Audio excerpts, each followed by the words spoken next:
This old guy DIY video has to do with making a cover for a septic tank. So a friend had her septic tank pumped and the concrete cover had cracked. And the guy from the septic service said, "Hey, I'll help you out. I'll put a brand new cover on there for 150 bucks. She didn't feel like spending 150, so I talked to her. I said, "I think I can help you out." So I took some pieces of 2x8, treated 2x8 from another project. I cut them down to 29 inches. And then I laid them so they're going both directions. So I effectively have a 3-inch stack here.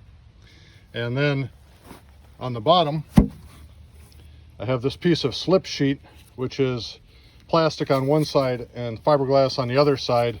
I'm going to take this thing and just nail it right here.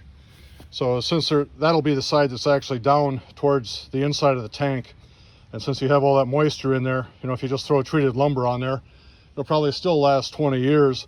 But with this plastic there as kind of a vapor barrier, I think it's going to retard the rotting of the wood.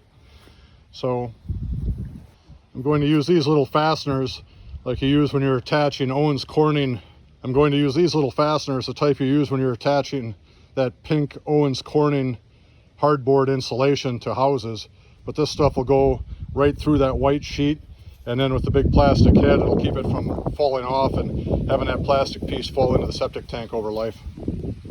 This is what the finished underside looks like. When I was building this, I started on this side before I put this little slip sheet on there, and I shot 2-inch screws through to hold the 2x8s together.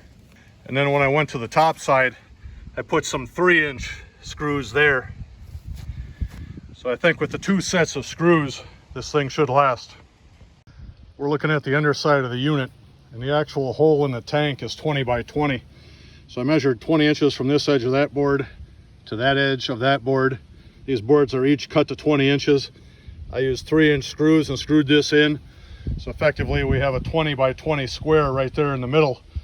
So when I drop this cap onto the concrete tank, that will keep it located. So as the dirt and stuff is thrown on the top, this thing doesn't slide at all, and it will always stay centered over that hole in the septic tank.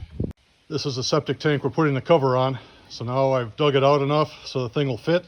It's just a matter of setting it in place. The cover is in place. It sits down nicely.